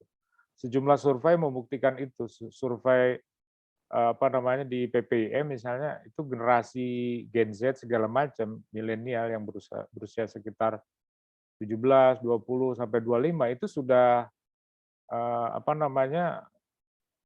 mengikuti pengajian-pengajian yang ditawarkan lewat internet, dan semuanya itu guru-gurunya itu, ustadz-ustadznya itu konservatif. Ustadz-ustadz yang moderat itu kalah itu. Quraisy Shihab, Gusmus, ya kan, itu kalah sama yang namanya Felix Xiao. Felix Xiao itu paling populer itu di kalangan ustadz, ya, muslim scholar yang punya platform di internet. Semuanya itu jatuh hati sama Felix Xiao, seorang ustadz seorang aktivis Hizbut Tahrir, ya kan? Jadi radikalisme dan puritanisme dan konservatisme itu sudah mengepung dari berbagai arah. Jadi saya nggak heran kalau tadi penanya punya menantu, punya cucu itu sudah punya persepsi keagamaan yang seperti itu. Gurunya seperti itu, kepala sekolahnya seperti itu gitu. Anaknya sudah masih kecil sekali sudah diwajibkan jilbab. Gitu. Tapi tentu saja kita nggak boleh diam, kita juga harus melakukan perlawanan, harus melakukan moderasi beragama, harus segala macam lah, banyak yang perlu kita lakukan gitu. Banyak yang harus kita lakukan, jangan berdiam diri, karena kalau ngelihat data-data statistik itu mengerikan sekali gitu. Survei-survei itu selalu bilang begitu. Ustadz-ustadz yang konservatif itu jauh lebih populer, konten-konten Islamis ya. Apalagi misalnya ada sejumlah milenial yang mengikuti situs-situs yang kemudian membimbing mereka menjadi seorang lone wolf.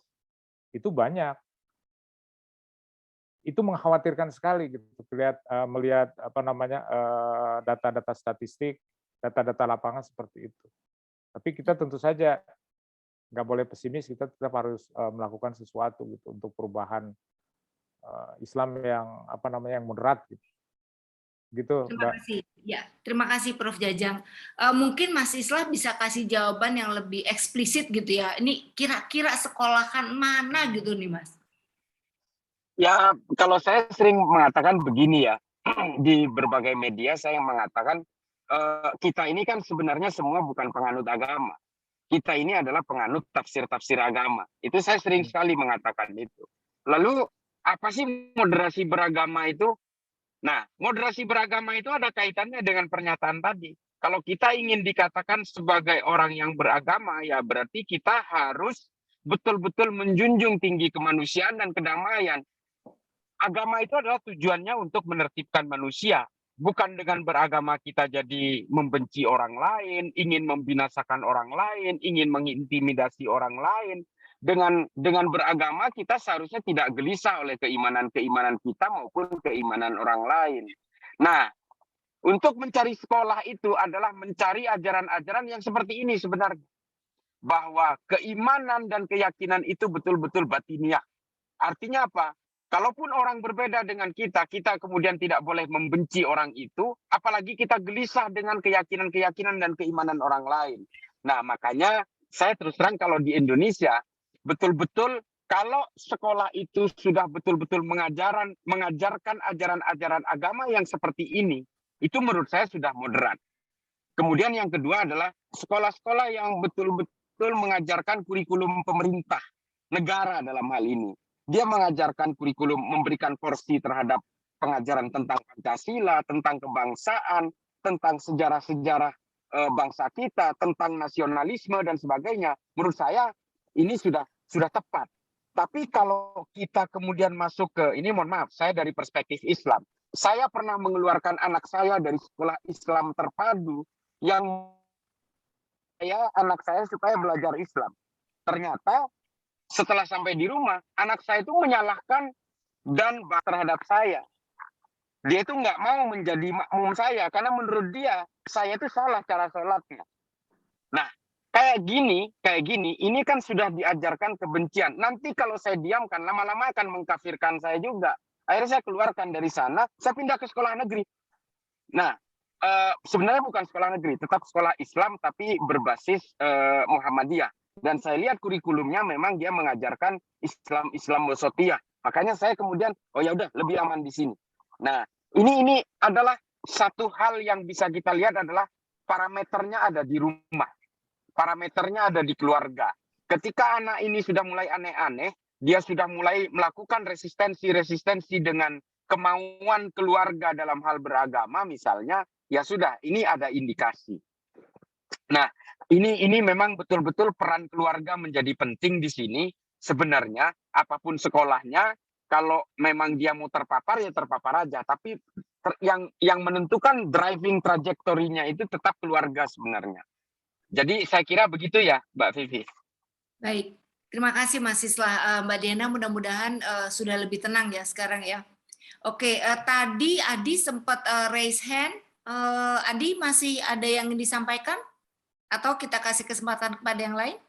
Oke Mbak, sebetulnya ada beberapa pertanyaan ya. Yang pertama, Mas Islah mungkin nggak kalau seorang Wahabi itu digoda oleh terorisme dan segala macamnya, itu masih bisa menahan diri nggak kira-kira gitu? Jadi masih ada nggak kemungkinan seorang yang menganut Wahabi ketika digoda gerakan yang lebih radikal itu dia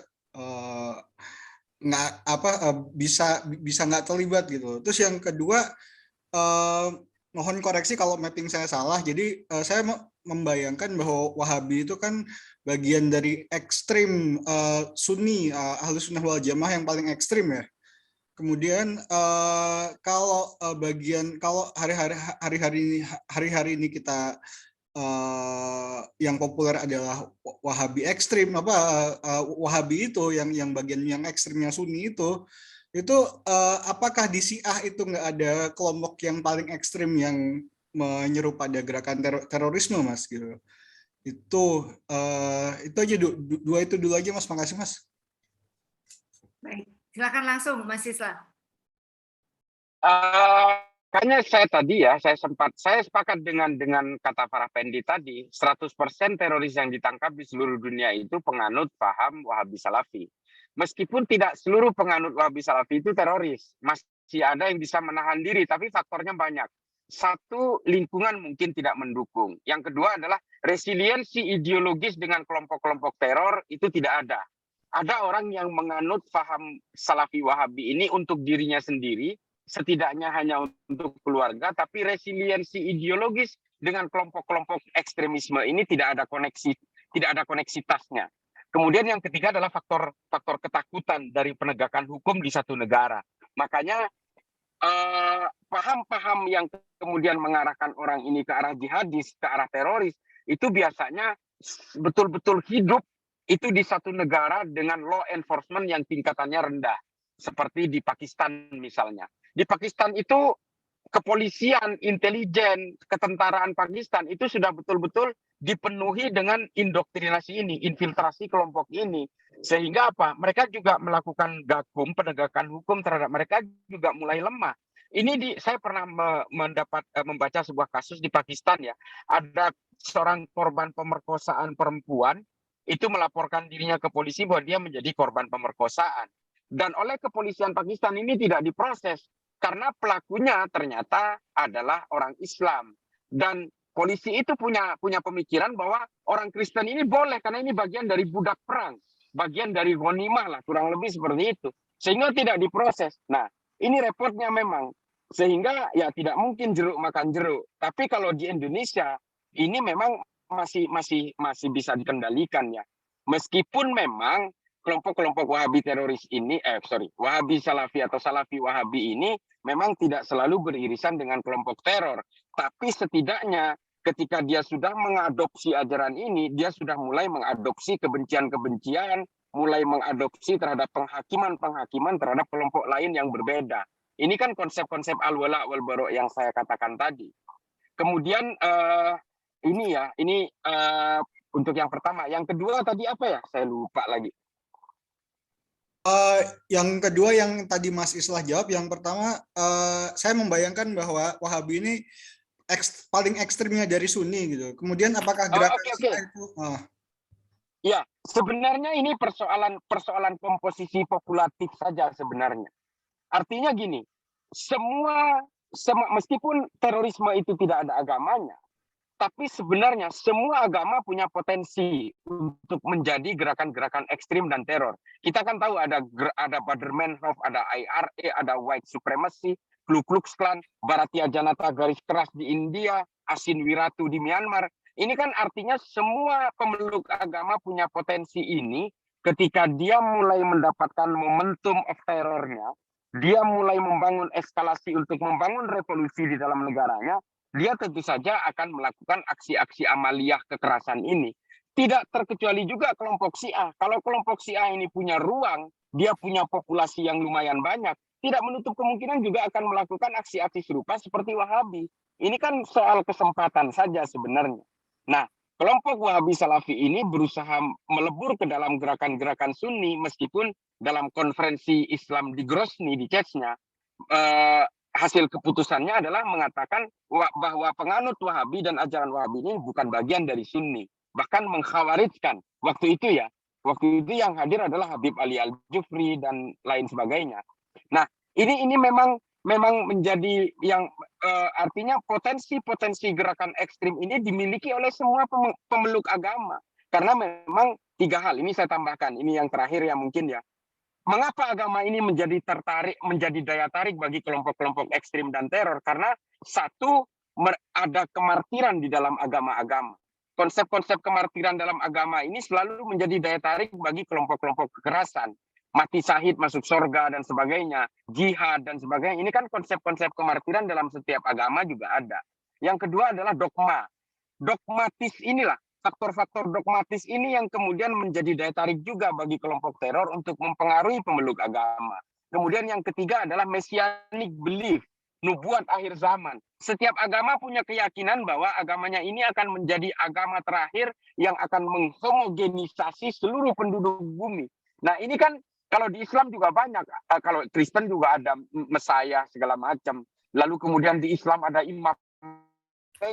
Ini kan sebenarnya messianic belief yang berusaha ditunggangi oleh kelompok teror yang kemudian menyatakan bahwa kalau kita tidak bisa melakukan gerakan-gerakan hari ini, maka nubuat akhir zaman ini tidak akan bisa dilakukan. Nah, ini yang selalu menjadi daya tarik itu.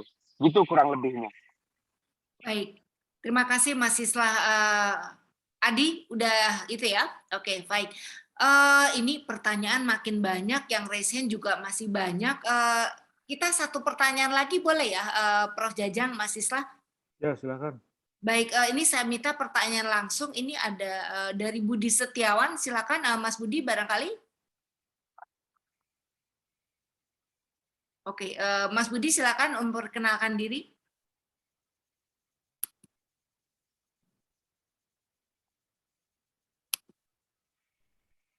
Ya, Mas Budi silakan. Suaranya belum kedengeran, Mas. Suaranya belum kedengeran, Mas. Mungkin dibuka itunya. Masih mute, masih mute. Ya, unmute. Ya, Assalamualaikum warahmatullahi wabarakatuh. Waalaikumsalam warahmatullahi wabarakatuh. Ya, saya Budi Setiawan. Perkenalkan saya dari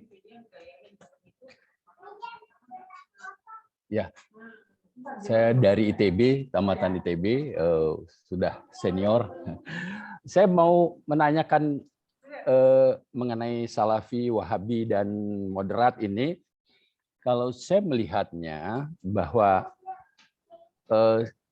saya khawatir kalau Salafi, Wahabi ini dikategorikan ekstrim, sebetulnya ada pengikut-pengikut yang sebetulnya hanya pengikut saja.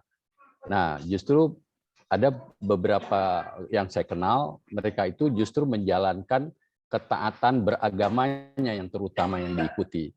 Mungkin tadi dari Bung Islah bilang bahwa ini masuk ke satu katakanlah skenario besar dari golongan tertentu. Nah, saya belum melihat itu.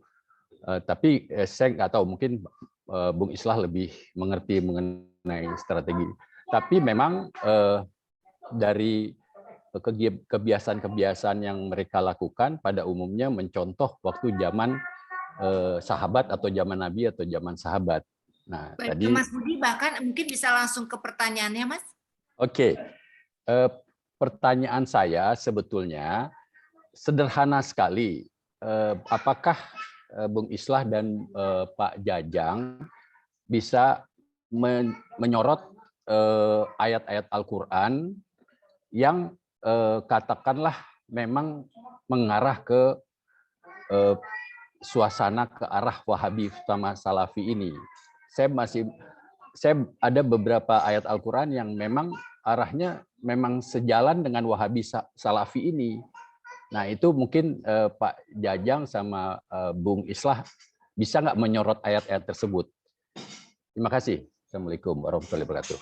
Waalaikumsalam warahmatullahi wabarakatuh. Baik, terima kasih Mas Budi Setiawan. Mas Islah atau Prof. Jajang yang akan menjawab? Silakan. Oke, saya dulu ya. Silakan.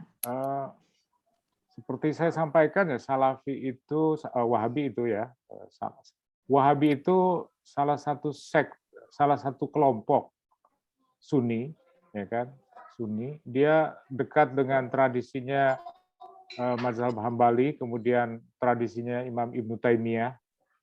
Dia menekankan perlunya kembali kepada Al-Quran dan Sunnah.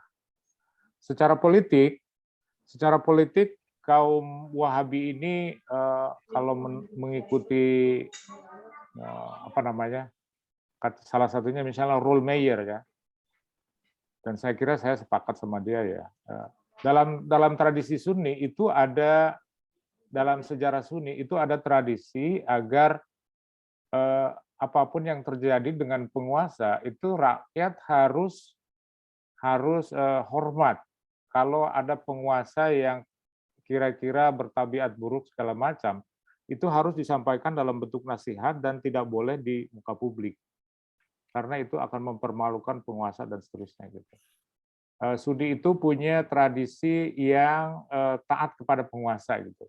Taat kepada penguasa itu lebih baik daripada fitnah. Fitnah itu adalah krisis, pembunuhan gitu. Karena dalam sejarahnya kan ada ketika banyak sekali pembunuhan para sahabat, para tabiin terbunuh gitu karena krisis, karena tidak ada sebuah kepemimpinan yang ditaati oleh masyarakat. Jadi kira-kira tradisinya ke sana, Pak. Sunni itu sangat menekankan kepada social order. Wa atiullah, wa atiur rasul, wa ulil amri minkum. Nah, kaum Sunni termasuk kelompok Wahabi ya, itu saya tahu persis seperti Ustadz Jafar Umar Tholib almarhum, dia sangat respect sekali dengan penguasa, dengan pemimpin ya, waktu itu SBY dan sebagainya. Pemimpin itu wajib dihormati karena itu merupakan perintah agama. Wa ulil amri minkum gitu. Akan tetapi kita berkewajiban untuk menyampaikan nasihat, tapi nasihat itu harus disampaikan dengan cara yang baik, tidak boleh mempermalukan dan seterusnya. Karena itu Ustadz Ja'far itu melarang itu apa yang namanya demo segala macam gitu, karena itu bukan tradisi Sunni gitu. Jadi kalau tradisi Sunni yang Sunni yang seperti itu disebut Sunni yang quietis, Pak Budi, quietis, lebih baik diamlah. Jadi apapun yang terjadi diam dulu lah. Kalau ada waktunya untuk bicara ya bicara gitu, tapi baik-baik dengan penguasa dan seterusnya. Itu Sunni yang, nah ada Sunni yang lain yang lebih dengan mudah mengemukakan pandangan politiknya. Nah, Sunni Wahabi yang itu yang namanya ada kelompok yang sangat, apalagi kemudian bercampur baur dengan militansi segala macam. Tapi saya kira di Saudi itu kan kaum ulamanya segala macam sangat taat kepada penguasa karena mereka mengikuti doktrin Sunni yang menyatakan bahwa taat kepada penguasa itu wajib hukumnya gitu. Gitu Pak dari saya. Baik. Terima kasih Prof. Jajang. Mas Islah, monggo Mas. Terima kasih Pak Budi. Jadi begini ya, kalau saya terus terang, saya sebenarnya tidak pernah peduli tafsir agama apapun yang mau dipakai, termasuk agama apapun yang dipakai, sepanjang dia itu tidak mengkafir-kafirkan orang lain, menyalah-nyalahkan orang lain. Setelah dia merasa tobat, kemudian sibuk menghitung dosa orang lain, apalagi mengkafirkan dengan ahlul bid'ah dan sebagainya.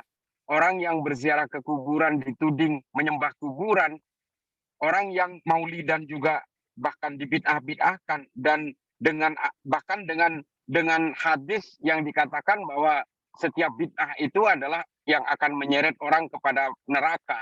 Dari situ kemudian disimpulkan bahwa orang-orang yang masih melakukan praktik-praktik bid'ah itu dianggap sebagai orang yang keluar dari Islam. Ini kan artinya dikafirkan. Bagi saya begini, orang tidak bisa menghakimi orang lain karena dengan definisi-definisi yang dibuatnya sendiri. Ini kan persoalannya adalah persoalan perbedaan. Kalau kita lihat di Al-Quran misalnya, ini kan memang di Al-Quran ini kan memang betul-betul ayat ini dicetak tebal. Al-Hujurat ayat 13. Bahwa Allah itu dengan sengaja menciptakan manusia ini berbeda-beda. Perempuan, laki-laki, bersuku-suku, berbangsa-bangsa, termasuk juga agama. Nah, supaya apa kata Allah dibuat berbeda-beda ini? Supaya lita'arofu. Lita'arofu itu adalah saling mengenal dan berinteraksi dengan segala perbedaan itu. Jadi kalau kita pahami Pak Budi, mengapa Habib Ali Al-Jufri itu menulis Al-Insaniyah Qabla Tadayyun. Apa ini? Humanity before religiosity. Mengenal dulu kemanusiaan sebelum mengenal agama. Kenapa? Saya ini Islam karena lahir dari orang tua beragama Islam. Kalau saya lahir di Meksiko, saya Katolik. Lalu kemudian dari perbedaan-perbedaan keimanan berdasarkan konsep kelahiran ini, apakah kemudian saya harus mengaku bahwa saya sebagai seorang Islam, I'm the best, I'm masterpiece. Nah, ini adalah konsep-konsep yang dibilang oleh Habib Ali Al-Jufri bahwa mengenal dulu kemanusiaan sebelum beragama. Karena memang konsep-konsep keimanan dan kelahiran yang menentukan. Makanya Al-Hujurat ayat 13 ini kalau saya bacakan ya, A'udzubillahi minasyaitonirrajim, bismillahirrahmanirrahim. Ya ayyuhan nasu inna khalaqnakum min dzakari wa untha wa ja'alnakum syu'uban wa qabaila lita'arufu. Nah, ini yang saya maksud. Lita'arufu itu adalah saling berinteraksi dengan segala perbedaan itu supaya kalian saling mengenal kata Allah. Nah, kalau kemudian karena faktor tafsir-tafsir yang berbeda dengan keyakinan-keyakinan yang berbeda, kita menghakimi orang lain, mengkafirkan ahlul bid'ah, ahlul nar, ahli neraka dan sebagainya. Ini kan merasa paling namanya. Kalau kata Jalaluddin Rumi, penyakit manusia dalam Fihi Mafihi disebutkan penyakit manusia yang hampir menyamai sifat-sifat iblis itu adalah satu, merasa paling. Nah, kalau saya tetap memegang teguh ini bahwa segala perbedaan dalam bumi ini termasuk dalam beragama, suku dan berbangsa ini adalah bagian dari sunnatullah itu dengan segala takdir-takdir kelahiran. Kalau persoalan hidayah, insya Allah itu betul-betul hanya prerogatif Allah. Kita tidak bisa kemudian kalau Allah mau bisa mengislamkan seluruh isi bumi ini. Tapi persoalan kan kita bukan penganut agama saja, Pak Budi. Kita ini adalah penganut tafsir-tafsir agama. Kita ini kalau saya ditanya, Islam agamanya apa? Islam. Pasti ditanya, NU apa Muhammadiyah? Mazhabnya apa? Maliki, Hambali. Berbicara manhaj, Sunni, Syiah, dan sebagainya. Belum bicara ijtihad. Makanya ini adalah tafsir-tafsir dengan segala perbedaannya yang kemudian kita tidak boleh mengklaim kebenaran-kebenaran sebagai hegemoni keimanan kita. Itu menurut saya, mohon maaf kurang lebihnya, ya kalau ada kebenaran itu datangnya dari Allah, kalau ada kesalahan pasti datangnya dari saya yang fakir ilmu. Terima kasih Prof. Jajang, terima kasih semuanya. Baik, terima kasih banyak Mas Islah. Mas Komar udah hadir lagi belum ya? Ada. Oke, baik Mas, kita udah lewat kurang lebih 10 menit hampir nih Mas, dari waktu yang kita janjikan. Kita mau terus atau kita mau masih diskusi lagi nih Mas? Ini nampaknya pertanyaan cukuplah, jangan dihabisi, lain kali diundang lagi lah. Oke. Baik, terima kasih banyak Prof. Jajang dan Mas Islah Barawi atas segala yang sudah disampaikan. Memang banyak sekali yang menjadi catatan dan perhatian kita bersama. Dan sebagai penutup, sekali lagi kami mohon kesediaan Mas Profesor Dr. Komarudin Hidayat untuk menyampaikan closing statement. Terima kasih, Vi. Terima kasih, Dara Jajang dan juga Islah dan kawan-kawan. Saya rasa dan juga kawan-kawan merasakan bahwa malam hari ini kita mendapatkan satu frame yang besar ya. Anda boleh setuju dan boleh tidak setuju, tidak apa-apa. Karena saudara Islah dan Jajang ini seorang yang moderat, dia memberikan argumentasi dan data yang jelas. Oleh karena itu bagi yang penting malam hari ini kita disajikan satu analisis data argumen akar-akar radikalisme ekstremisme yang merusak hubungan kemanusiaan dan salah satunya berakar pada paham keagamaan. Saya jadi ingat gini, di Australia itu berapa komunitas Muslim itu tidak akur dengan yang lain, bahkan masing-masing punya masjid. Jadi misalnya imigran yang dari Pakistan, imamnya sendiri, masjidnya sendiri, nanti Palestina sendiri, Saudi sendiri. Sehingga masyarakat saya itu heran, loh orang Islam itu kok senang berkelompok dan tengkar dengan yang lain gitu. Terus ada lagi alasan Sunni dan Syiah, apa sih bedanya gitu. Toh sama-sama itu spekulatif, metafisis, ngapain dibawa-bawa gitu. Jadi bagi orang luar itu heran mengapa perbedaan agama itu kok kemudian berdampak kepada pertengkaran sosial, padahal agama mestinya kan urusan individu dan urusan metafisik dengan Tuhan misalnya. Nah, yang ingin saya katakan gini bahwa bagi orang luar itu kadang-kadang heran mengapa keberagamaan itu kemudian malah menimbulkan satu enmity sesama manusia. Ini catatan saja gitu. Di New Zealand juga seperti itu, di beberapa tempat seperti itu. Sehingga mereka mengatakan seperti saudara Islam mengatakan, ini beragama kok menggerogoti solidaritas kemanusiaan ya. Apa begitu gitu. Nah, ini kan satu renungan yang menarik gitu. Kalau agama itu rahmat, agama itu melimpah, agama itu cinta, mestinya kan mempersatukan, mempertemukan. Lita'arofu. Uruf itu artinya kan local wisdom. Lita'arofu itu artinya exchange the local wisdom.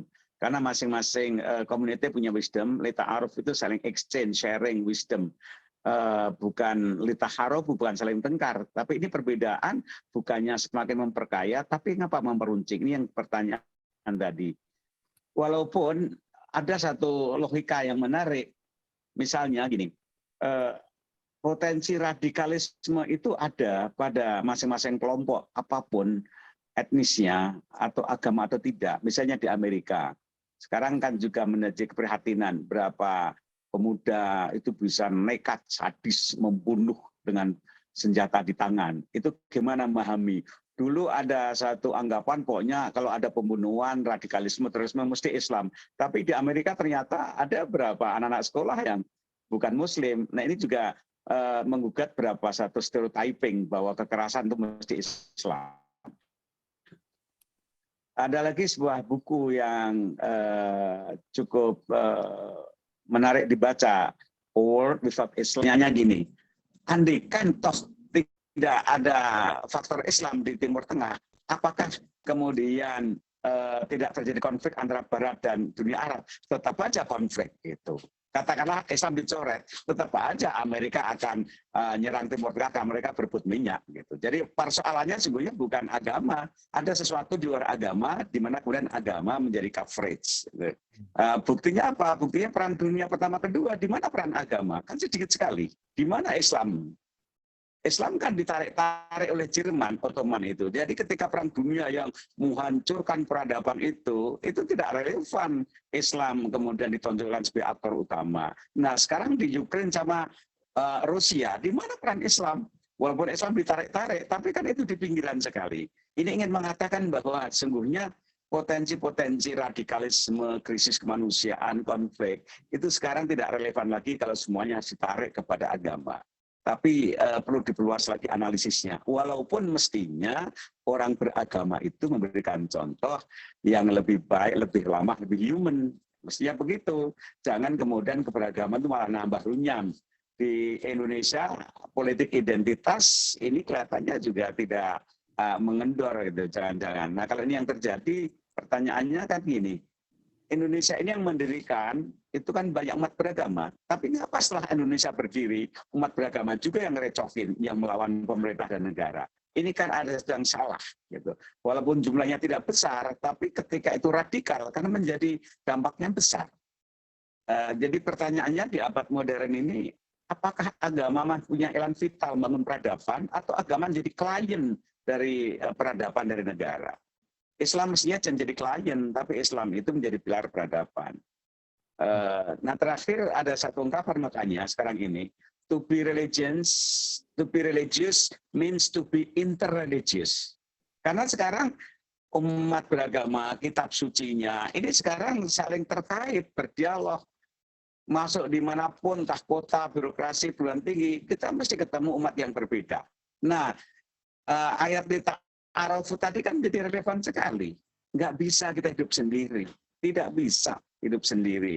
Ekonomi, teknologi, sains tergantung. Sampai-sampai ada ungkapan tadi, to be religious means to be interreligious. Dalam pengertian sosial ya artinya kita mesti bertemu, bergaul, berkawan dengan umat yang berbeda. Kalau dalam konteks epistemologi, sungguhnya yang ada di benak kita, referensi buku-buku, itu sangat plural sekali. Orang Islam bacaannya juga banyak buku-buku yang karangan non-Muslim. Orang Kristen pun juga banyak bacaannya non-Kristen. Kalau dulu umat Islam bacaannya hanya buku-buku Islam, karena belum ada mesin cetak, belum ada internet, belum ada apa-apa. Paling masih buku tertulis, tulisan tangan, jadi masih homogen, masih terkontrol. Sekarang kan tidak bisa. Sekarang tidak bisa. Nah, bagaimana agama menghadapi semua ini? Sekali lagi saya merasa terima kasih sekali malam hari ini dan juga banyak peserta yang semoga mendapatkan satu pencerahan. Dan sekali lagi tentu malam hari ini tidak mungkin kita akan semuanya kita tuntaskan. Ini the living issues yang selalu menarik, aktual. Nanti kita lanjutkan lagi dengan topik pendekatan pembicara yang berbeda, tapi tetap ada benang merahnya. Kita bicara tentang keindonesiaan, kebangsaan, kemanusiaan, dan bagaimana agama itu menjadi pilar peradaban. Jangan agama itu malah menjadi satu pengacau peradaban.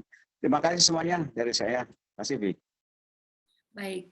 Terima kasih banyak, Mas Komar. Sebuah closing statement yang tajam tapi juga mengelus, tajam tapi mengelus, gimana ya ngomongnya ya, Mas Islah, Prof. Jajang.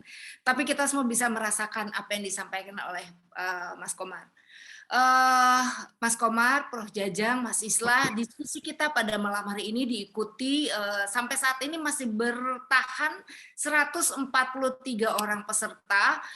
Tadi mencapai peaknya di 177 peserta, diikuti oleh peserta dari Jakarta, lalu Makassar, bahkan Semarang dan daerah-daerah lain, bahkan dari dunia lain atau benua lain, dari Australia tadi teman kita Mbak Diana dari Melbourne juga ikut, lalu ada dari Pakistan atau Bangladesh juga tadi ikut, Mas. Jadi memang topiknya malam ini seru sekali dengan dua pembicara yang juga nggak kalah serunya gitu. Like Mas Komar katakan, this is the living issues, maka kita akan berhenti sampai di sini, walaupun saya yakin sekali audiens masih pengen terus menerima bahan-bahan yang akan dikunyah nanti pada gilirannya setelah selesai diskusi. Tapi Mas, kita sudahi dulu, sekarang sudah 21.45. Saya Premita Vivi Widiawati dari Kisah Perempuan Indonesia mengucapkan banyak terima kasih kepada Prof. Jajang, Mas Islah, teman-teman sahabat Cak Nurian Ubar Civism yang sudah hadir pada malam hari ini, dan tentunya kepada host kita, Mas Komarudin Hidayat. Terima kasih banyak, Mas. Wabillahi taufiq wal hidayah. Wassalamualaikum warahmatullahi wabarakatuh.